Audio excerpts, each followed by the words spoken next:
না, আমি প্রভু নয়, প্রভু বলা যাবে না। ভগবানের অংশবিহীন কাউকে প্রভু বলা যাবে না। আজকাল তো প্রভু ভাষা তার ট্রেডিশন হয়ে গেছে।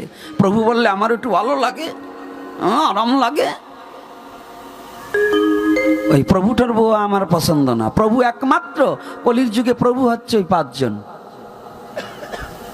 কে কে? গৌরাঙ্গ মহাপ্রভু, নিত্যানন্দ প্রভু, অদ্বৈতী প্রভু, গদাধর প্রভু আর শ্রীবাস প্রভু। এই 5 জনই প্রভু। আর আজকাল তো আমাকে ঘরে ঘরে প্রভুর অভাব নাই। আজকাল দেখি স্ত্রী স্বামীকে কয় প্রভু এদিকে আসুন। তো তুমি যদি প্রভু বলো তাকে, তুমি কি তোমার মধ্যে যদি আবার কামের উত্তেজনা থাকে, তো এবার প্রভু ভাবলা কেমনে? রাধে রাধে, একটু চিকন। তো এই জন্য আমাকে কোনো সময় প্রভু বলবেন না। আমি প্রভুর চরণের দাসের অনুদাসও হতে পারিনি। এগুলো একটু বুঝবেন, প্রত্যেকটা জিনিস ফলো করবেন।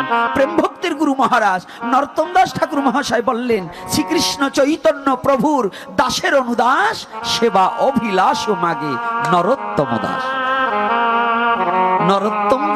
নরোত্তম দাসের মতো ব্যক্তি, তিনি দাস টাইটেল দিলেন। আর আমি গোপীনাথ প্রভু। কিসের আবার প্রভু? আমি কৃষ্ণ ভক্তের বাড়ির কুকুর হওয়ার যোগ্যতাও আমার নেই। একজন শুদ্ধ কৃষ্ণ ভক্তের বাড়ির কুকুর হওয়ার যে যোগ্যতা প্রয়োজন, সেটাও আমার মধ্যে নেই। এজন্য আমি কোনো প্রভু টরব না। আজকে যেখানে বলছি বৈষ্ণবের পরশনে কি হয়, গুরু কৃপায় কি হয়, এই অভাচরণ ভক্তি বেদান্ত প্রভুপাদ, যিনি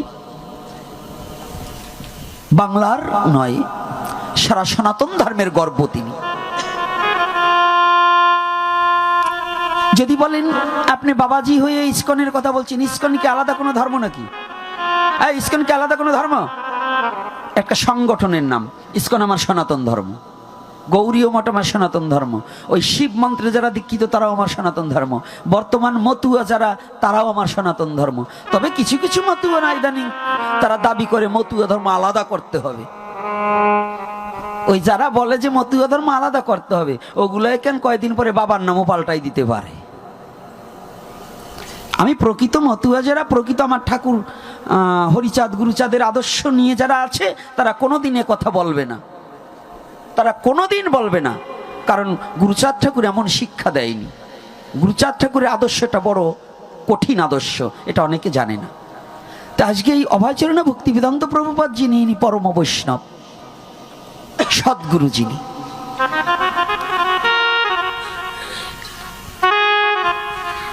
ইনি